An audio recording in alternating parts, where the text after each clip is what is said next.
जुड़ने का सौभाग्य बचपन से ही मिला। घर का वातावरण, परिवार का वातावरण ऐसा था कि जिसमें संस्कारों की बातें होती थी। पूज्य गुरुदेव का आगमन 15 दिसंबर 1981 को गायत्री शक्तिपीठ सौसर के अनावरण और प्राण प्रतिष्ठा कार्यक्रम के लिए हुआ था। उसमें उस क्षेत्र के जो कार्यकर्ता है आदरणीय श्री बेंडे गुरु जी, उनके माध्यम से हमको उन्होंने एक काम सौंपा था कि दीवालों के ऊपर में आपको लिखना है कि पंडित श्री राम शर्मा आचार्य जी का आगमन गायत्री शक्तिपीठ में हो रहा है, तो आप दीवालों का लेखन कीजिए। तो 10 गांव में हमने गांव-गांव जाके गेरू से दीवालों के ऊपर में लिखने का कार्य भी प्रारंभ किया और फिर हम उस कार्यक्रम में पहुँचे। 15 दिसंबर को पूज्य गुरुदेव आए, हम हॉस्टल में जाकर रुक गए। उस समय मेरी उम्र बहुत छोटी थी, मैं 7वीं क्लास में पढ़ता था। हॉस्टल में मैं रुका और फिर पहली जो मीटिंग हुई 15 दिसंबर की शाम की पूज्य गुरुदेव की, उस समय मंच पर आए गुरुदेव, सफ़ेद धोती कुर्ता पहने हुए थे। पहली बार ये दर्शन हुआ गुरुदेव का। और उस समय के तत्कालीन स्वास्थ्य मंत्री श्री रेवनाथ चौरे जी हुआ करते थे, पीएचई के स्वास्थ्य विभाग के, तो वो भी बैठे थे। पूज्य गुरुदेव और वो दोनों सामने बैठे। पूज्य गुरुदेव कहने लगे कि आप इस क्षेत्र के मिनिस्टर हैं, मैं आपको माला पहनाऊंगा। और रेवनाथ चौरे जी कहने लगे कि नहीं, आप हमारे गुरुदेव हैं, हम आपको माला पहनाएंगे। उस प्रवचन की ज़्यादा बातें तो मुझे समझ में नहीं आई, लेकिन मैं पहली बार सम्मिलित होने के लिए गया था तो कुछ मैंने सुना। उसकी 2 बातें मुझे बहुत अच्छी लगी। एक बात तो पूज्य गुरुदेव ने जैसे मंच पर आए उसके बाद में उन्होंने कहा, जितने भी लोग हैं यहाँ पर सब बैठ जाए, शांतिपूर्वक बैठ जाए। मुझे लगा कि ये बहुत बड़े महापुरुष है भाई, सबको ऑर्डर दे सकते हैं। मिनिस्टर लोगों के आने के कारण वहाँ महकमा जमा हुआ था। फिर उन्होंने कहा, पुलिस वालों से भी निवेदन है कि वो लोग भी अपने डंडे लेकर नीचे बैठ जाए। वो लोग भी बैठ गए। फिर उनका प्रवचन चला। उस प्रवचन में पूज्य गुरुदेव ने ये कहा कि व्यसनों में, बीड़ी में, सिगरेट में आदमी कितना पैसा खर्च कर लेता है। एक व्यक्ति एक दिन में 2 रुपए की, 3 रुपए की बीड़ी सिगरेट भी यदि पीता है, अगर वर्ष भर का कैलकुलेशन कर लिया जाए तो बहुत बड़ी राशि बच सकती है और इस राशि से बहुत बड़ा कार्य हो सकता है। ये बात मुझे बहुत अच्छी लगी। फिर 16 जनवरी की सुबह की बात है, बहुत सारे लोग वहाँ पर गुरुदेव के दर्शन के लिए जा रहे थे। मैंने भी जैसे तैसे वहाँ जाने का रास्ता बनाया। एक किसी वृद्ध परिजन से पूज्य गुरुदेव कह रहे थे, जिनके 5 बेटे हो उसमें से एक बेटा मिशन के लिए मैं मांग करता हूँ, आपको मुझे देना चाहिए क्योंकि मैं मिशन का एक अच्छा काम कर रहा हूँ। मैं गुरुदेव को प्रणाम कर रहा था, लेकिन मुझे ऐसा लग रहा था कि ये बात मेरे लिए कही जा रही, क्योंकि हम घर में 5 भाई हुआ करते थे। तो मुझे ऐसा लगा कि ये बात गुरुदेव ने मेरे लिए कही। मैं प्रणाम करके निकल गया वहाँ से, लेकिन उस समय से मुझे गुरुदेव का वो व्यक्तित्व, गुरुदेव की वेशभूषा, गुरुदेव का आकर्षण ऐसा लगा कि मुझे लगा कि नहीं, गुरुदेव के लिए मुझे कार्य करना चाहिए। घर आ गया, वापस आ गया। गुरुदेव वहाँ से आगे चले गए। फिर मैं पढ़ाई करता रहा। 84 में फिर जनवरी में मैं एक व्यक्ति के साथ यहाँ पर आ गया। तब मैं काले कपड़े पहनता था। मुझे नहीं पता था कि काले कपड़े का क्या महत्व है। मैं शांतिकुंज के लोगों को देखता था, मेरे काले कपड़े थे तो सब दूर दूर भागते थे। मैं समझ ही नहीं पाता था ये क्या बात हो रही है। पूज्य गुरुदेव के पास में फिर एक उसी व्यक्ति ने, जिसने हमको लाया था, वो ले गया ऊपर। मैंने इनको ले आया और ये यहाँ पर रहना चाहते हैं। तो पूज्य गुरुदेव ने कहा, अभी नहीं, अभी समय नहीं आया है, जब समय आएगा तब तुमको बुला लेंगे। मैंने बोला नहीं, मैं तो आ गया हूँ गुरुदेव आपके चरणों में। तो गुरुदेव ने बोला नहीं, अभी नहीं। ये जनवरी 84 की बात है। फिर मैं रिजर्वेशन कर लिया, वापस चला गया। 86 में मैंने मैट्रिक की परीक्षा पास की और उसके बाद में हमारे पांडुरना में एक कॉलेज खुला, उसमें बीएससी में एडमिशन ले लिया। एडमिशन लेने के बाद में वहाँ स्टाफ पूरा नहीं था तो मैंने छोड़ दिया बीच में। लेकिन 86 में मैंने जो परीक्षा पास की थी हिंदी की, उस हिंदी में मैंने 100 में से 91 मार्क लिए थे। उस 91 मार्क का ये परिणाम हुआ कि स्टेनो हिंदी के लिए जब चयन हुआ तो 1 साल पहले की परीक्षा पास होने के बाद भी मेरा चयन स्टेनो के लिए हो गया। तो मैंने स्टेनो का शिक्षण प्राप्त किया। अखंड ज्योति साहित्य पढ़ता था तो लोगों को अच्छा लगता था। कहीं कहीं पर कोई बात आ जाती थी तो हिंदी साहित्य पढ़ने के कारण मैं कुछ मार्गदर्शन भी कर दिया करता था वहाँ पर। बात ये हुई, एक पत्र आया शांति कुंज से। अब वो किसने लिखा था मुझे ये तो नहीं पता, लेकिन वंदनीय माता जी का हस्ताक्षर था उसमें। शांति कुंज में कार्यकर्ताओं की कमी है, तुमको आना चाहिए। बस वो पत्र मुझे मिला, उस पत्र को लेकर फिर मैं आने की मानसिकता बनाने लगा। तो स्टेनो में जब मैं पढ़ता था तो सब शिक्षक मुझे कहते थे वहाँ के कि तुम्हारी स्पीड बहुत अच्छी आ गई है, कहीं जाना आना नहीं, तुम गायत्री मंदिर जाते हो, तुम इधर उधर जाते हो, लेकिन मन को संयत रखो, तुम्हारी स्पीड बहुत अच्छी आ गई है और अभी तुम चाहो तो यदि परीक्षा तुमने दे दी तो तुम किसी मंत्री के पास स्टेनो बन सकते हो। मैंने बोला देखेंगे, कोई बात नहीं, लेकिन मेरा उद्देश्य तो गुरुदेव का काम करना है। मेरी मानसिकता को जानते थे, इसलिए मुझे बीच बीच में वो गाइड करते रहते थे। एक दिन पत्र मिला। पत्र मिलने के बाद मैंने अपने दोस्तों से बात की कि मुझे शांति कुंज जाना चाहिए, अब मैं जाऊंगा। तो उन्होंने कहा कि एक अच्छा आदमी हमारे बीच में से जा रहा तो इसकी विदाई करना चाहिए। तो वो उस समय तो पैसा किसी के पास हुआ नहीं करता था, बड़ी मुश्किल से पैसा मिला करता था। फिल्म देखकर आ रहे थे, उस समय में उनको सीमेंट की 3 बोरियां किसी ट्रक से गिरे हुए रास्ते के ऊपर में रात के 12 बजे मिली। तो उन्होंने बोला देखो यार, बात तो बहुत अच्छी है, इसको बेच देते और उनका विदाई समारोह करते। फिर उन्होंने जैसे तैसे विदाई समारोह किया और विदाई समारोह करने के बाद हम वहाँ से आ गए। जैसे घर आ गए, घर आने के बाद में माता जी को बताया कि हम हरिद्वार जाने के लिए आए हैं। माता जी ने बोला ये क्या हुआ, तुम परीक्षा दे देते उसके बाद चले जाते। मैंने बोला नहीं, परीक्षा तो प्रारंभ हो गई, चाहे आप रोके विदा कीजिए चाहे ठीक से विदा कीजिए, लेकिन मैं तो जाऊंगा। फिर मैं निकल गया घर से। उन्होंने भी बहुत दुखी मन से मुझे विदा किया। माता जी शिव भक्त थी, इसलिए बहुत परेशान होती थी। मेरे चाचा के दोनों भाई IAS अधिकारी थे, वो चाहती थी कि तुम भी कुछ बड़ा पद लो। मैंने बोला मैं ज़रूर लूँगा, लेकिन मैं अच्छे काम के लिए करूँगा। शांति कुंज फिर हम लोग आ गए। शांति कुंज आने के बाद में गोष्ठियों में जाने का मौका पूज्य गुरुदेव के यहाँ मिलता रहा। 1988 की जनवरी में पहला त्रैमासिक प्रशिक्षण शिविर यहाँ पर चला था। उस प्रशिक्षण शिविर में हम लोगों ने भाग लिया और उसके बाद जब गुरुदेव के पास में मिलने के लिए गए शिविर समाप्त होने के बाद, तो सब लोग खड़े थे लाइन से। तो सब लोगों को एक एक करके गुरुदेव ने बात की। फिर मैं सबसे लास्ट में खड़ा था। तो पूज्य गुरुदेव ने कहा अच्छा तुम आ गए। तो मैं समझ गया इशारा ठीक है।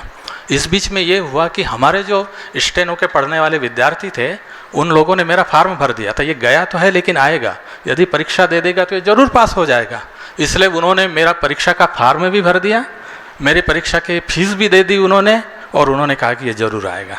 मैं जा नहीं पाया, पहुंच नहीं पाया, और परीक्षा तो मैं खैर क्या दे पाता, मैं तो गुरुदेव के रंग में रंग गया था, इसलिए मैं नहीं जा पाया। 9 महीने के बाद फिर घर गया। माता जी ने कहा कि बहुत हो गया, अब कोई बात नहीं, फिर से काम शुरू कर दो। लेकिन मैंने बोला नहीं, मिलने के लिए मैं आया हूँ, मैं तो वापस फिर से जाऊँगा। पूज्य गुरुदेव की गोष्ठियों में जाने का मौका मिला। 2 चीज़ें मुझे बहुत प्रभावित की। एक गोष्ठी वो थी जब पूज्य गुरुदेव ने बरामदे में लेटे लेटे ली थी। उस समय गुरुदेव ने कहा था कि असली गायत्री मंत्र आज मैं आप लोगों को बताऊंगा। वो असली गायत्री मंत्र है श्रम करना। वो मुझे बहुत अच्छा लगा, मैं कोशिश भी करता हूँ उस रास्ते पर चलने की। दूसरी बात ने मुझे बहुत ज़्यादा प्रभावित किया कि जिस बेड के ऊपर में गुरुदेव लेटे लेटे अपनी बात कह रहे थे, उसके ऊपर में जो चादर बिछी हुई थी, वो उसकी कीमत उस समय ज़्यादा नहीं रही होगी, 30-35 रुपये रही होगी। वो चीज़ मुझे इतनी ज़्यादा प्रभावित कर गई कि इतने बड़े महापुरुष हैं और ये जिसके ऊपर मैं बेड के ऊपर में सोए, वो चादर इतनी सस्ती है। वो बात मुझे बहुत प्रभावित हुई। गुरुदेव की शालीनता से, गुरुदेव की बात से मैं बहुत ज़्यादा प्रभावित हुआ। तब से लेकर आज तक फिर मैं पूज्य गुरुदेव के चरणों में कार्य कर रहा हूँ। ओम शांति। बचपन मेरा महासमुंद में गुजरा। लगभग मैं 5-7 साल महासमुंद रहा ज्वाला महाराज जी के साथ, और शिक्षा वहीं हुई मेरी महासमुंद में। और उस दौरान तो कोई ज़्यादा अनुभूति नहीं हुई, काम तो करता था मैं सब जा कर के साथ साथ में। आसन जमाने का, यज्ञ की संविधा का सारा काम, प्रज्ञावतार नाटिका चालू हुई थी उस समय में।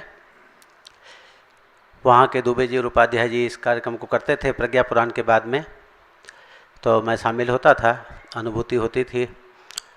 पर जब वापस वहाँ से पढ़ कर के आया तब मुझे गुरुदेव समझ में आए कि गुरुदेव ने कितना बड़ा धरती के लिए काम किया और भविष्य भाग्य बदलने की बातें जगह जगह लिखी है। हम लोगों का भी भविष्य और भाग्य अवश्य बदलेगा। तो मैं लगातार काम में लग गया। 80-85 के बाद में लगातार लग गया। परीक्षाएं भी देता रहा। जिस दिन परीक्षा होती थी उस दिन भी हवन करने चला जाता था। 9-10 बजे तक हवन करके 12 बजे फिर परीक्षा देने जाता था। तो सबसे ज़्यादा रुचि मेरी ज्ञान रथ में, दीवार लेखन में, झोला पुस्तकालय में सबसे ज़्यादा रुचि थी। जहाँ भी गया मैं, जहाँ भी मैंने किया, वहाँ तीनों कार्यक्रम जरूर चलाए। बढ़िया शिक्षा का क्रम पूरा हुआ और उसके बाद यहाँ मैं आया। बड़े भैया घर में जुड़े हुए थे और वो मेरे लिए देवता और भगवान की तरह ही है। उन्हें इस रास्ते पर लाने के लिए पूरा कोशिश की और मेरी श्रद्धा को बढ़ाते रहे वो धीरे धीरे। श्रद्धांजलि समारोह यहाँ था, उसकी तैयारी में मैं आया और छत्तीसगढ़ में चूँकि रहा तो ना तैरने वगैरह का थोड़ा अभ्यास हुआ। मैं गंगा जी चला गया नहाने के लिए पांडव घाट पर। जैसे ही नहाने के लिए उतरा मैं, और बारिश के कारण बहाव तो तेज़ था उन दिनों में, पता नहीं था कि स्थिर पानी में तैरना अलग बात है और बहाव में तैरना अलग बात है। गंगा माता का कुछ प्रभाव ऐसा रहा कि दूर तक ब्यास घाट तक उधर बहते चला गया। उसी बीच में 10-5 मिनट के भीतर में, जैसे कृष्ण भगवान ने 10-15 मिनट के भीतर ही पूरी गीता अर्जुन को सुना दी युद्ध के मैदान में, वैसे ही गुरुदेव ने अंदर से बोध करा दिया कि हरिद्वार के बैराज में जाके फंस जाओगे, माँ बाप को मिलोगे नहीं, माँ बाप धनी नहीं है, कोई निकालने आएगा नहीं, किसी प्रकार का कोई ये होगा नहीं। और मैं आया था गुरुदेव के काम के लिए। गांव वाले क्या कहेंगे कि यार मर गया, उधर ही जा कर के बेकार हो गया। और थोड़ी देर में चेत आया तो लगता है गुरुदेव ने हाथ पकड़े दोनों और कहा, बेटा ऐसा गलत काम कभी नहीं करना। जब तुमको नहीं तैरना आता है इतने गहरे पानी में तो क्यों कूदे तुम। और मेरे को निकाल करके उस पार फेंक दिया गुरुदेव ने। अब मैंने वहीं हाथ जोड़ करके गुरुदेव से निवेदन किया कि गुरुदेव अब बचा जीवन पूरा आपके लिए, किसी भी प्रकार से मैं अपने व्यक्तिगत स्वार्थ के लिए या किसी भी प्रकार से और चीज़ों के लिए नहीं जीऊँगा। और उस दिन से गुरुदेव के चमत्कार को देखा मैंने तो बहुत ज़्यादा विश्वास हुआ और उस कार्य में लग गया। उसके बाद देश में 10-15 जगह जिम्मेदारी संभालने के लिए आदरणीय कपिल बाबू जी, दयाशंकर बाबू जी ने भिजवाया। उन स्थानों पर देखा कि इतनी मारामारी, इतनी वोहा-पोह और नाना प्रकार के ये, और हाथ पांव तो बिल्कुल फूल जाते, काँप जाते थे। जम्मू कश्मीर गया मैं तो पत्नी ने रोते रोते तिलक करा, कह रहे वहाँ आतंकवादी दुनिया भर के हैं, कहाँ मरने के लिए जा रहे हैं, कोई दुनिया शांति कुंज का एक आदमी नहीं जाता है वहाँ। अब वहाँ कहाँ जा रहे हैं, 108 कुंडी यज्ञ होने वाला। अब मैंने उनको तैयार किया। मैंने कहा भाई देखो अपने प्रांत में एक भी 108 कुंडी नहीं हुआ, सारे देश में हुआ। बड़ी मुश्किल से वो लोग तैयार हुए। मंत्री लोग सब आने के लिए तैयार हुए। मंत्री लोग सुबह आ गए और आधी रात को टेंट गिर गया, सारा पूरा कुंड खराब हो गया, बारिश हो गई। बाबूजी ने कहा मैं इनको बस में लेकर के बैठाता हूँ, त्रिपाठी जी ने, और उनको बस में लेके थोड़ी देर बैठाए। तब तक गुरुदेव ने कहा कोई बात नहीं बेटा, तूने हिम्मत तो की है, कम से कम इस जम्मू कश्मीर प्रांत में संगठन बनाने के लिए हिम्मत तो की है। और पीठ पर हाथ ठोकते हुए गुरुदेव बोले, बिल्कुल साक्षात अनुभूति हुई हाथ लगाते हुए, अब बोले गुरुदेव कि कोई बात नहीं बेटा, मेहनत करो, अभी सबको साथ दो और सब अभी ठीक हो जाए। घंटे 2 घंटे के भीतर पता नहीं गुरुदेव ने कैसे टेंट खड़ा कर दिया।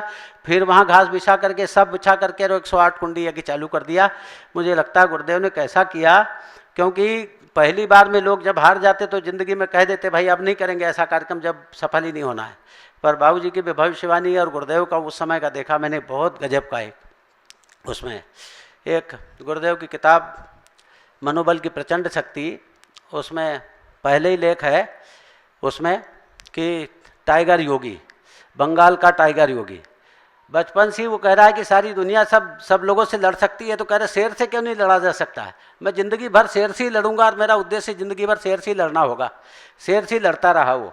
उसकी परीक्षा के लिए बंगाल में एक बाघिन से उसको पिंजरे के जाले में उसको शेर के साथ लड़वाया गया।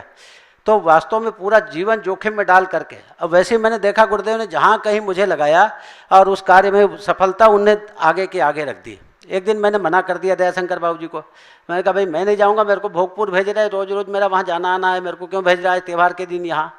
अब मैं जैसे ही प्रखर प्रज्ञा में प्रणाम के लिए गया और गुरुदेव ने वहाँ से उठा करके 10 फुट नीचे फेंक दिया मेरे को, जैसे कोई करंट मारा हो, उठा के कोई फुटबॉल फेंका हो। हाथ पाँव में पूरी प्रखर नीचे तक चोट आ गई, खून आ गया, सब आ गया। मैंने कहा यार किसको बताया जाए, क्या किया जाए, गलती तो अपनी है, मना नहीं करना चाहिए कार्यक्रम में जाने के लिए किसी चीज़ के लिए। और जैसे तैसे मैंने पूछा पाछी किया, जल्दी से इधर रेगिशाला स्टोर में आया, पट्टी पट्टी बांधी और मैं तुरंत दयाशंकर बाबू जी के पास दौड़ के गया। मैंने कहा बाबू जी मैं जाऊँगा, मैंने कहा चाहे कुछ भी हो जाए।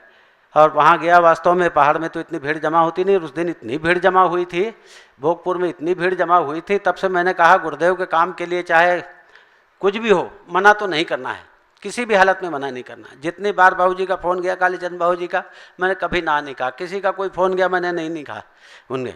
तो गुरुदेव ने हर मोर्चे पर आगे रखा, हर मोर्चे पर आगे रखा। किसी भी क्षेत्र में गुरुदेव ने पीछे नहीं हटने दिया, क्योंकि पीछे से ऐसे हाथ ठोकते रहे। और बड़े भाइयों से ऐसी प्रेरणा मिलती रही कि मैंने साक्षात गुरुदेव का ही स्वरूप बड़े भाइयों के भीतर देखा। कंधे पर हाथ रख करके कहीं जाते हुए गुरुदेव कहते हो, ऐसे ही बड़े भाई लोग कहते कि भाई ऐसा नहीं करना तो नहीं करना। तो इस प्रकार से इतनी सारी गुरुदेव ने हमारे साथ में हमको ऐसा अनुदान वरदान दिया, आशीर्वाद दिया कि उन अनुदानों वरदानों का चाहे कितने जन्म ले ले हम लोग, उनसे उऋण होना बहुत मुश्किल है। और एक बात गुरुदेव ने बहुत अच्छी कही कि बेटा आजकल तो डबल बेड का सिस्टम होता है घर में, और हम भी हमारे गुरु के साथ सोते हैं, हमको लगता है कि हमारे गुरुदेव हमको गोद में लेकर के सो रहे हैं, गुरु जी गोद में लेकर के सो रहे हैं। तो वो बात आज भी मुझे लगती है कि गुरुदेव के साथ में हम लोग छोटे बच्चे के रूप में उनके गोद में सोए रहते हैं रोज़ जब विश्राम करते हैं। तो गुरुदेव की प्रत्यक्ष अनुभूति रोज़ रोज़ किसी न किसी रूप में होती रहती है। और उत्साह, उमंग, शौर्य, साहस, और सबसे बड़ी बात मुझे स्वास्थ्य गुरुदेव ने दिया कि आज तक अस्पताल जाने का मौका ही नहीं मिला। न गोली, न दवा, न इंजेक्शन, न चीरफाड़, न कोई बीमारी, न आलस्य, प्रमाद। कोई इतने भाई बैठे हैं, इसमें से कोई बता दे कि मैं आलस्य में पड़ा रहा या बीमारी में पड़ा रहा, रोग में पड़ा रहा, कभी नहीं, हमेशा। ये गुरुदेव का सबसे बड़ा वरदान हमारे लिए था। सब भाइयों को बहुत धन्यवाद।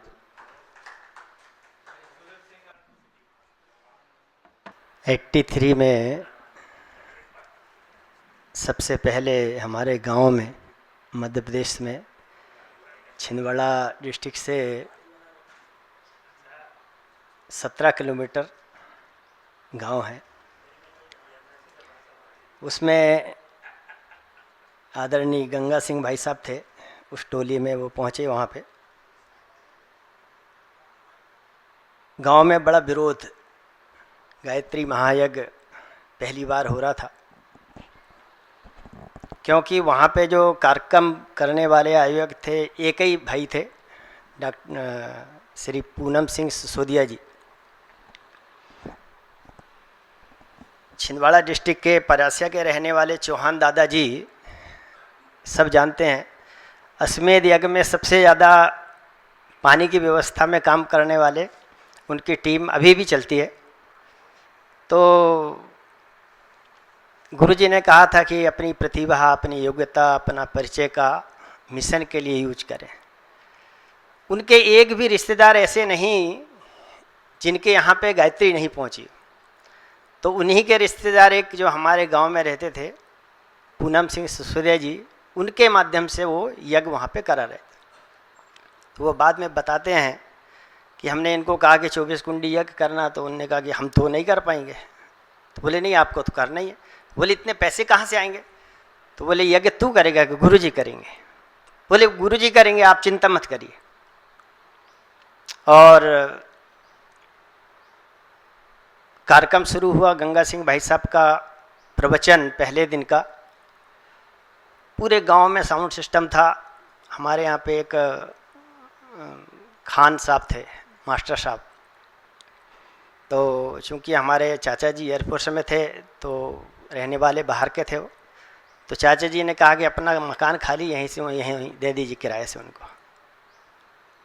पहले दिन के कार्यक्रम में वो घर पे आके बताए कि इतना अच्छा कार्यक्रम गायत्री परिवार का हम तो सोच भी नहीं सकते। खानवा साहब बोलते हैं कि आप लोग घर में बैठे सब लोग वहाँ देखने के लिए जा रहे हैं, ऐसे गुरु जिनने युग निर्माण का संकल्प लिया है, ऐसे गुरु जो मानव मात्र की बात करते हैं, आपको भी जाना चाहिए। तो मैं तो बहुत छोटा था, लेकिन घर वाले बतलाते हैं कि सब पूरा परिवार वहाँ पे गया और वहाँ पे कार्यक्रम जब शुरू हुआ तो हमारे डागा जी छिंदवाड़ा के मुख्य ट्रस्टी, काबरा जी, सब पूरी टीम वहाँ आई थी। और वहाँ पे हमारी गीता वानखेड़े माता जी जो यहाँ पे कात्यायनी भवन में रहती थी, चूँकि वो उसके प्रयाग में एक दिन 8-10 दिन पहले आई थी, तो हमसे हारमोनियम मांगा तो हमने नहीं दिया उनको। तो उन्होंने कहा कि ये हारमोनियम तो आपको ही बजाना है। पता नहीं कैसे कहा उन्होंने। अब जैसे अभी कार्यक्रम बहुत बढ़िया हुआ, हमारी माता जी ने उसमें दीक्षा ली, हमने तो नहीं लिए। दीक्षा लेने के बाद में खान साहब जैसे बताते थे कि गायत्री कामधेनु है और गुरु पारस है, और गायत्री मंत्र जो भी जपता है उसकी हर मनोकामना पूरी होती है।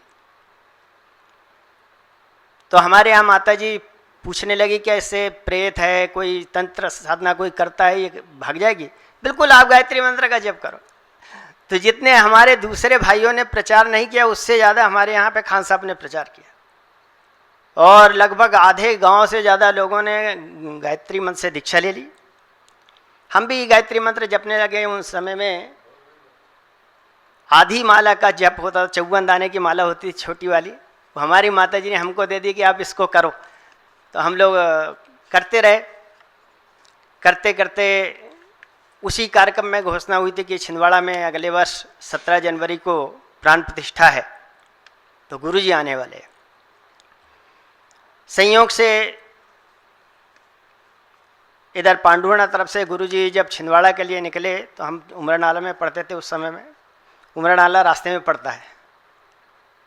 तो लोगों ने कहा कि गुरुजी आ रहे हैं हरिद्वार से। चूना से वो पट्टी दोनों तरफ से डाली गई, बहुत भीड़ थी। हमारे अंदर भी जिज्ञासा थी कि सही में गुरुजी के विषय में लोगों ने बताया, गायत्री मंत्र के विषय में बताया, वो गुरु यहाँ पे आ रहे हैं। तो अब छोटे छोटे बच्चों को तो बहुत दूर, लेकिन मन संचालन करने वाले ने कहा राम और श्री राम एक है। जैसे वो राम और श्री राम को बोले तो एकदम से जैसा कोई करंट जैसा लगा, क्योंकि राम को बहुत ज़्यादा मानते थे। अब चूंकि हमारे यहाँ रामायण मंडल था और राम के विषय में बहुत चर्चाएं होती थी, तो हमने कहा जब राम यहाँ पे आए हैं तो ये तो दिव्य दृष्टा है, भगवान है, और एक बार चरण छूने को मिल जाए तो जीवन धन्य हो जाए, ऐसे सोच रहे थे। और जब भगवान अंतर्यामी होते हैं तो फिर ये तो वो भी जानते होंगे कि बच्चे के मन में है, तो भाई ये हमारे मन की कल्पना। जब सारा प्रवचन खत्म हुआ और गुरुजी जाने लगे तो हमारे मन में खूब जिज्ञासा थी।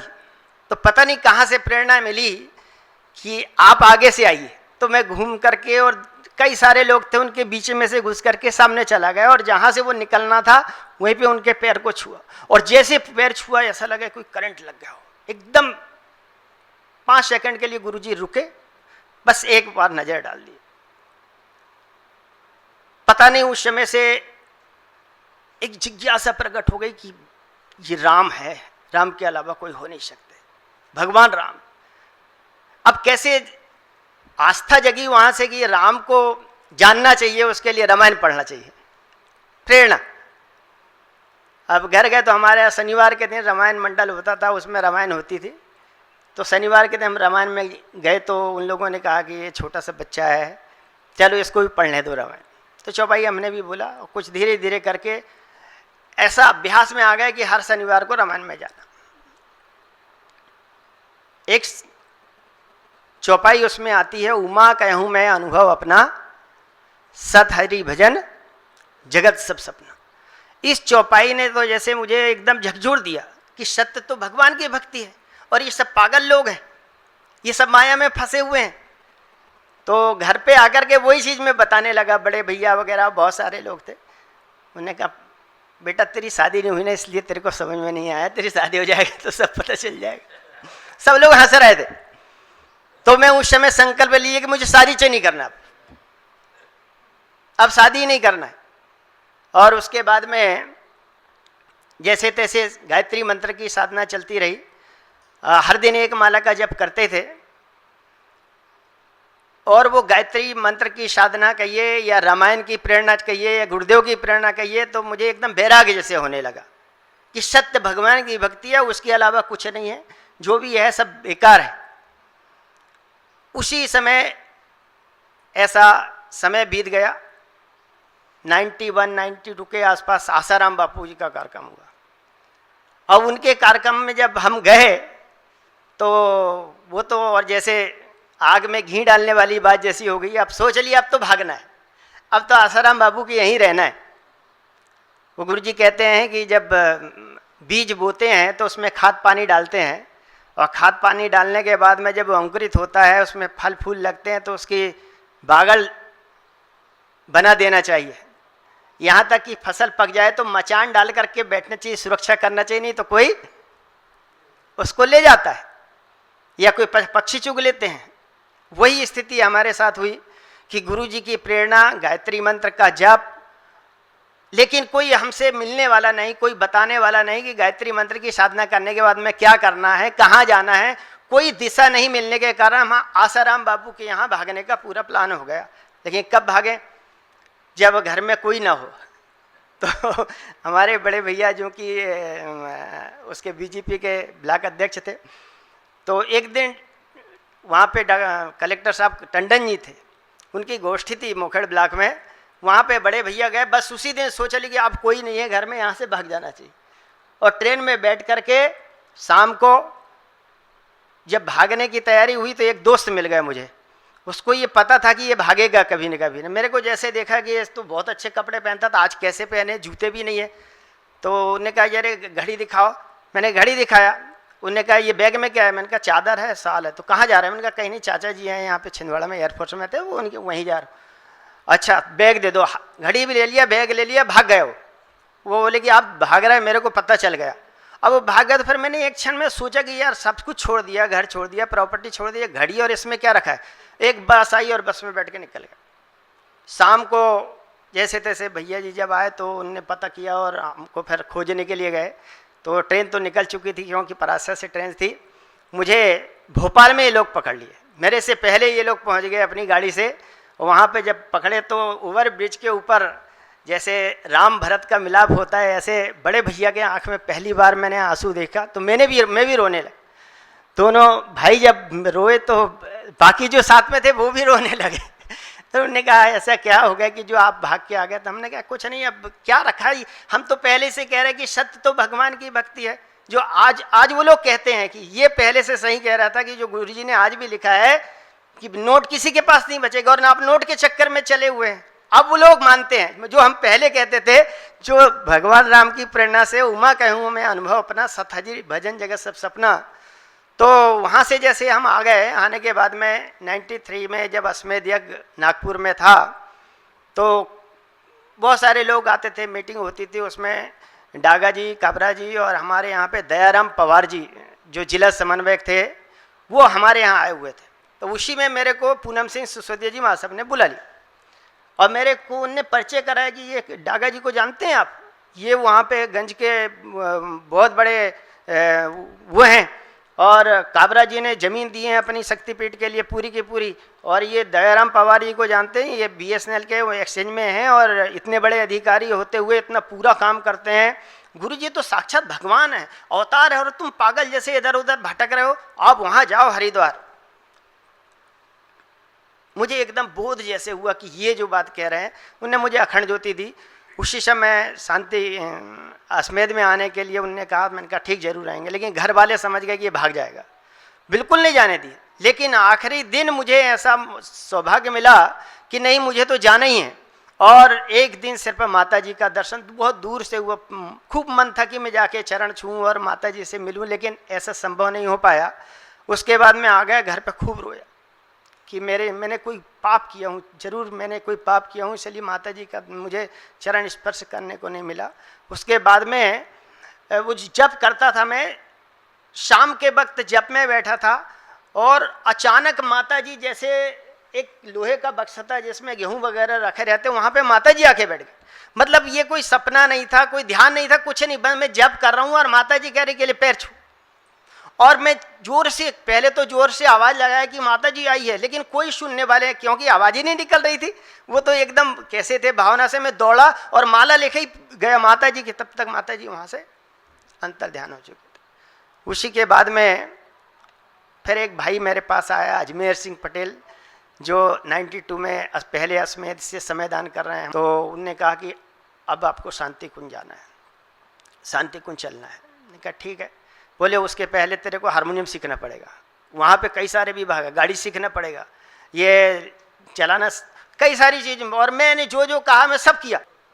पहली बार मैं जब यहाँ पे 18 जुलाई 1994 को यहाँ पहुँचा, तो हमको यहाँ पे, जहाँ पे विद्युत विभाग है, यहाँ पे एक शेड बना हुआ था, उसी में ठहरा दिए। 2 भाई थे और भी कई सारे भाई थे। उसमें एक बहन आई थी ललितपुर से, और वो ऐसी अचानक आ गई थी, उसके पास में कुछ सामान भी था, घर से झगड़ा करके भाग के आ गए थे कि शांति कुंज में रुकना करके। तो वो हमको एक चमत्कार बताया कि आज हमने माता जी का दर्शन किया। उस समय माता जी का दर्शन नहीं हो रहा था, लेकिन वो कहती है कि मैं जब वहाँ अखंड दीपक के पास गई तो माता जी साक्षात शेर के ऊपर बैठी थी और दुर्गा के रूप में बैठी थी। अब जैसे तैसे कई सारी चीज लोगों ने बताया कि वास्तव में ये सत्य है, साक्षात माता जी ही दुर्गा के अवतार में है। और इसके बाद में 9 दिन का शिविर हुआ, 1 महीने का शिविर हुआ। फिर यहाँ पे हमारे आदरणीय प्रताप शास्त्री जी भाई साहब ने अनाउंस करवाया, कुछ संगीत जानता हो तो यहाँ पे इंटरव्यू दो करके। मैं गया तो वहाँ पे गीत गाया मैंने, मन फूला फूला फिरे जगत में कैसा नाता रे, ये गीत मैं खूब गाता था। और इस गीत से उनने सेलेक्ट कर दिया, उनने कहा आप यहीं रह जाइए, गुरु जी का काम करिए। हमने कहा जरूर करेंगे, लेकिन अभी माता जी की याद आ रही है। वापस चले गए और 15-20 दिन के बाद में एक पत्र गया, और उसके बाद में 94 से परम पूज्य गुरुदेव की कृपा से मिशन में काम करने का सौभाग्य मुझे मिला। ओम शांति। मिशन में कैसे पहुंच गए ये खुद हमें भी नहीं पता है, क्योंकि कुछ घटनाएं घटती रहती हैं और कुछ स्वतः अपने आप हो जाती है। कुछ ऐसा ही हुआ हमारे साथ में। बहुत छोटे थे, हमारे पिताजी 1986 से अखंड ज्योति मंगाया करते थे, और पिताजी पढ़ते भी थे, अंडरलाइन करते थे और घर घर जा कर के लोगों को बताते थे। पिताजी हमारे शिक्षक हैं, तो घर घर जा कर के पढ़ाते थे और वही युग निर्माणी थैला रखते थे। तो ठीक से हमें याद भी नहीं है वो 86 रहा होगा या 88 रहा होगा। हमारे आदरणीय नमो नारायण पांडे जी भाई साहब गए थे, अकेले पिताजी ने कार्यक्रम लिया था, हिम्मत करके। घर से लगभग 2 किलोमीटर दूर पे कार्यक्रम स्थल था, तो पिताजी के और कोई सहयोगी नहीं थे। हम लगभग रहे होंगे 12-14 साल के। तो पिताजी कहे बेटा मेरे साथ चलो, ये सामान पकड़ो, मेरे साथ चलो। तो पिताजी जैसे कहते थे वैसे चल देते थे, और कार्य करते करते, प्रचार करते करते एक उनके और सहयोगी मिल गए थे, नंद किशोर केसरी। पिताजी के संबंधी रहे होंगे तो वो भी उनके साथ में आ गए। तो 2 लोग मिलकर के उन्होंने कार्यक्रम किया। 3 दिन का कार्यक्रम था, और पिताजी बोले बेटा दीक्षा ले लो। तो हमने कहा ये दीक्षा क्या होती है, दीक्षा के बारे में तो मुझे कुछ नहीं मालूम। बेटा अभी सब कुछ अभी नहीं समझ में आएगा, दीक्षा ले लो। जबरदस्ती दीक्षा भी दिलवा दिए और यज्ञोपवीत भी पहनवा दिए।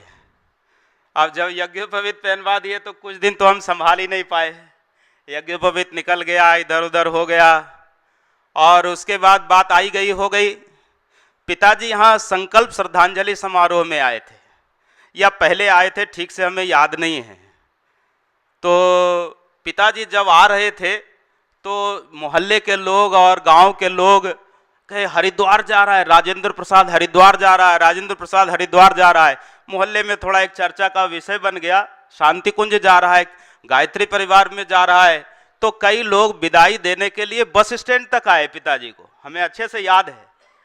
और जब वहाँ आए तो हम भी आए थे उनके साथ में।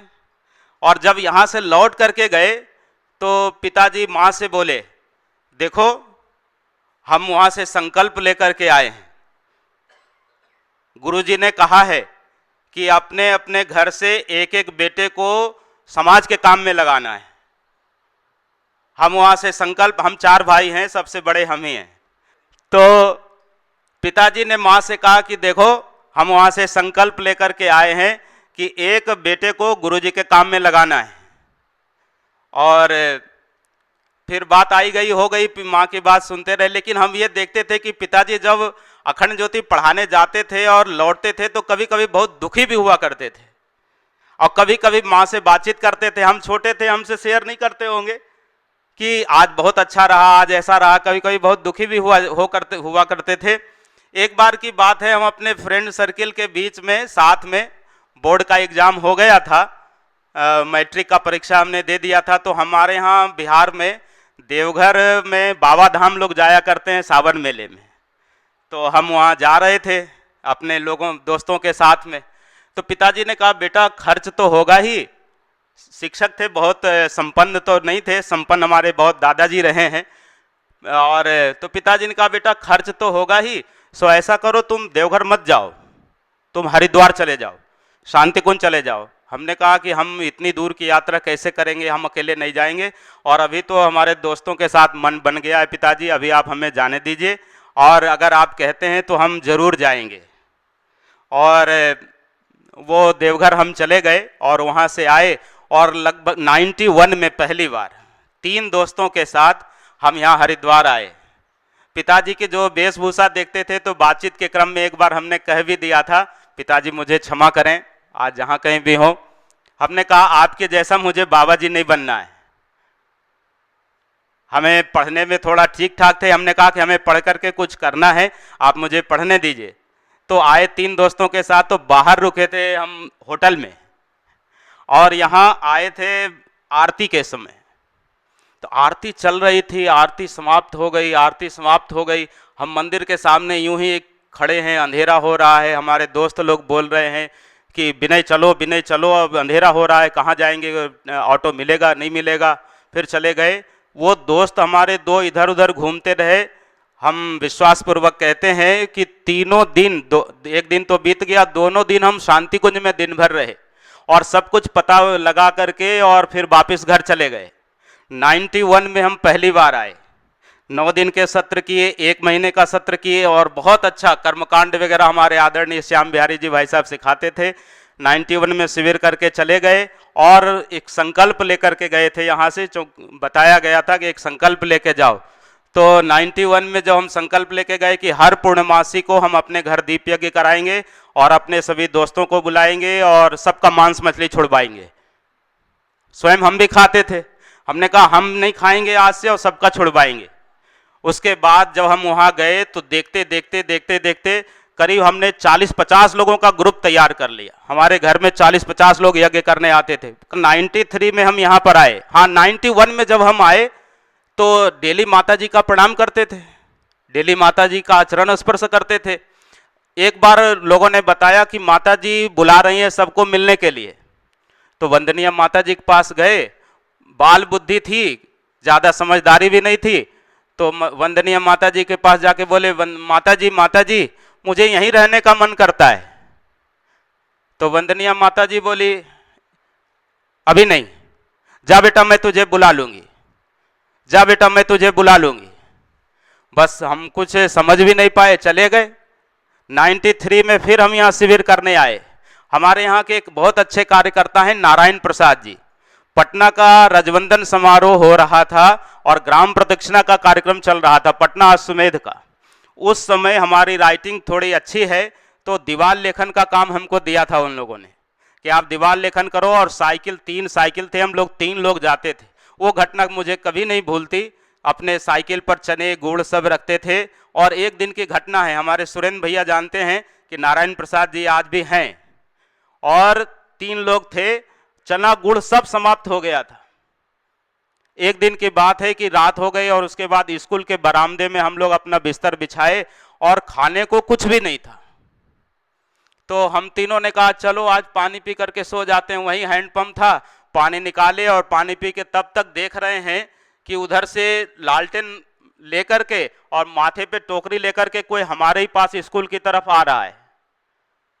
तो जैसे ही देखे तो हम लोगों ने फिर कहा कोई बात नहीं, और वो जैसे ही आ करके वो बोले कि पंडित जी आप लोग पता नहीं खाए कि नहीं खाए, भूखे होंगे, आप लोग 3 बजे से हमारे गांव में चक्कर लगा रहे हैं, हमारे पास घर में जो भी बना था ये चावल है और ये साग है, अपने बच्चे के लिए बनाए हैं, हम अपनी पत्नी से कह करके आए हैं कि आप दोबारा बना लो, ये खाना हम पंडित जी को पहुंचा के आते हैं। और हम लोग रोते रोते परेशान हो गए, रोते भी रहे और खाते भी रहे, रोते भी रहे। उस समय हमारी उम्र 20-21 साल की रही होगी, रोते भी रहे खाते भी रहे।